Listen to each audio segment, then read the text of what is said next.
Merhabalar. Travma, kişinin yaşamsal bütünlüğüne yönelik bir tehdit oluşturan, bireyin fiziksel, duygusal ve ruhsal özelliği üzerinde olumsuz etkileri olan, dehşet, korku ve çaresizlik duyguları uyandıran, beklenmedik ve olağan dışı olaylara ya da kalıcı koşullara maruz kalmanın neden olduğu bireysel deneyimdir.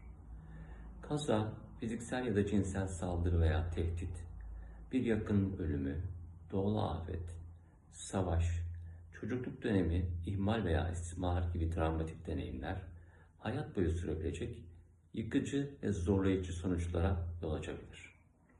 Travma sonrası stres bozukluğu ise travmatik bir olaya maruz kalma sonucu gelişen bir ruhsal rahatsızlıktır.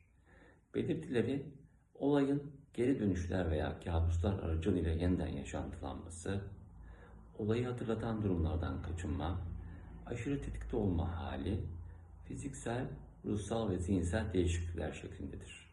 Hepinize sağlıklı günler dilerim.